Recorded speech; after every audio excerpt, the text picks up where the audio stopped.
А сега ще ви представим една книга, която също прославя страната ни. Премиера на книгата "Родопските говори" от Любомир Милетич събра езиковеди в Пловдивския университет в края на миналата година. Оказва се, че това е най-дългочаканото заглавие в родната лингвистична литература. Първото издание е видяло бял свят преди 101 години на немски език в столицата на Австро-Унгария. Тогава Виена. Днес книгата ще ви я представят нашите гости. В студиото са Тенчо Дерекюблиев, който е филолог, Тенчо Тилев, преводач на книгата, и двамата сте тясно свързани с този труд. Здравейте и добре дошли! Здравейте, добре заварили и честита нова година! Благодаря, успешна нова година и на вас. И тази година родопски говори, до година пък нещо друго. Така да помогнете нещо друго да излезе на бял свят. Дай Боже, имаме планове, но това е втората голяма монография на Любомир Милетич. Първата източно-българските говори. Тя излиза 1903 година и през 1989 е преведена. Но как е започнат превода на родопските говори? Бил ли е труден и какво повече около това предлагам да продължавам, че аз ще се включа после. Даваме ви думата тогава на вас. Превода, както каза и Тенчо, наистина е изключително събитие за българската лингвистика, защото се появява 101 години след издаването на немски език.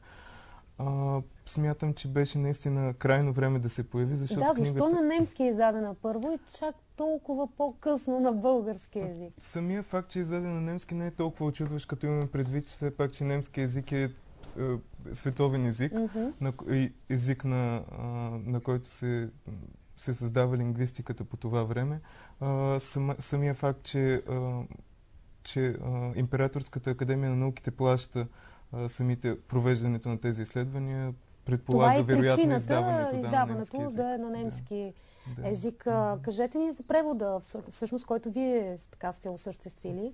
Превода беше направен като част от магистърската ми теза и защитен през 2012 година. Като магистрант в магистърската програма "Актуална българистика" в Пловдивския университет. Върху превода работих няколко месеца усилено и надявам се, че се е получило добре, поне отзивите за сега са такива. Впечатлиха ли ви някои думи, преведени в родопските говори, как звучат на немски? Много са такива. Тенчо все пак е специалист и българист и диалектолог. Той може да каже за много повече от мен за тези особености, но са много наистина така. Нямало е как да се стигне до това впечатляване, понеже родопските говори, езиковия материал в немското издание е предаден на латиница. Да. Този, който го познава българския читател и влиза в неговия звуков климат, той си го чете така, както ще си звучи, естествено не толкова натурално, защото в Родопите е по-специфичен диалекта, но във връзка с това, че книгата излиза на немски, аз бих искал да покажа на зрителите това издание от средата на 90-те години, което отразява кореспонденцията между Любомир Милетич и големия славист Ватрослав Ягич, като в тази книга се споменава името на Пловдив. И в каква връзка се точно това ще ви кажа. Времето, когато вече монографията е отпечатана, Милетич пише на Ягич своята молба до кого да изпрати екземпляри.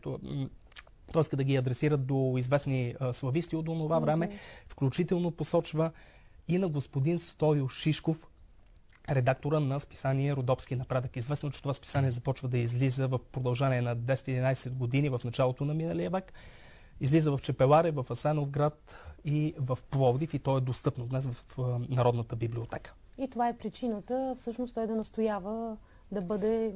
Причината е и тази, че Милетич е използвал езиков материал от Родопски напредък, тъй като Стойо Шишков, макар и за времето си да не е имал европейско образование, един от големите ерудити на нашето родопознание.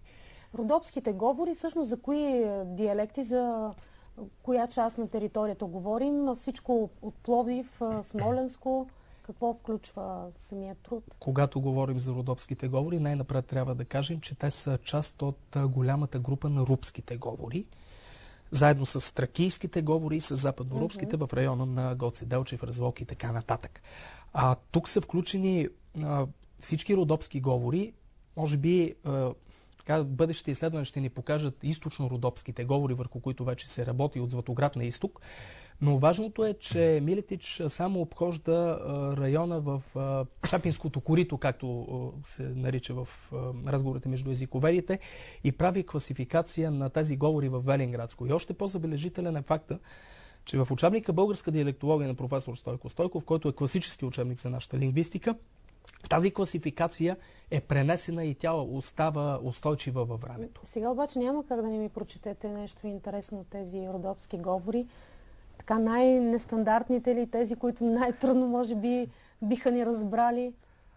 То не е толкова трудно, ако човек знае кой звук с коя книжовна фонема или звук да го замеря, но да пробваме дали ще се получи нещо интересно. Да видим дали ще ви разбера аз.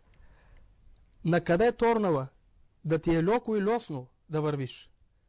С леки червени папуци. Паннала тьовна могла, зьома да го искала. Да ма зьоме, рекла. Ещо нега да зьома. Жонът и пейот, длёк и дене. Достатъчно ли? Ами аз горе-долу така.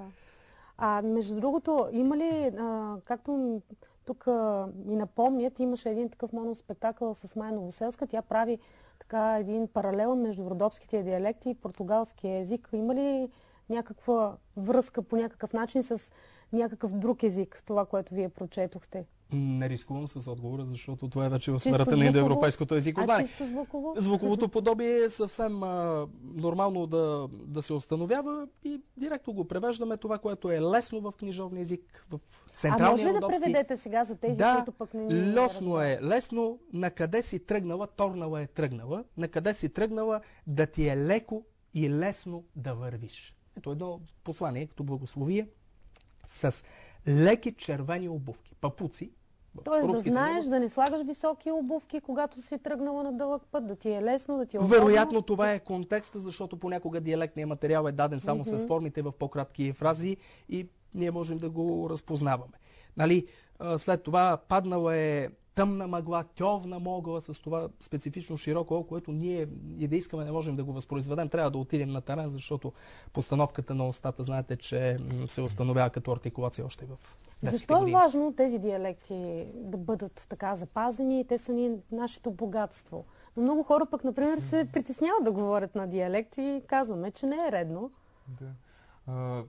Не може да кажем, че трябва да настояваме едва ли не само родопските говори да бъдат запазени, да не мислим за другите български говори, за другите диалекти на територията на България, но така или иначе родопските говори наистина са една много специфична особеност на българския език и си заслужава да бъдат запазени. От това дали ще говорим на диалект или на книжовен език, разбира се, има случаи, в които е недопустимо разговора на диалект, но така или иначе... Но има случаи, в които е допустимо. Аз сега се сащам за нещо. Представете си, че една дама, родена в центъра на Пловдив, в аристократична възрожденска къща, се среща на купона Хикс с момче от Смолян. Хубав, умен, образован, с 2 степени защитил докторат. Той в един момент се главозамайва от нейната красота и казва: да говори? Момнеле, Мари хубава, ела ма близко наближи, възправи снашка възмойса. Възмойса, възалени се, поясе, продължава песента, но това вече не е актуално с оглед на социалните трансформации. И сега, ако тя беше чела тази книга, щеше да го разбере. Абсолютно. Ето е другата полезност извън строгата лингвистика. Благодаря ви много за този разговор, така в предаването. Обаче ние продължаваме темата за Родопската област. Няма да става дума за... Защо пък не? Може би ще стане дума и следващия репортаж за родопските говори. Едно пътуване към Чепеларе.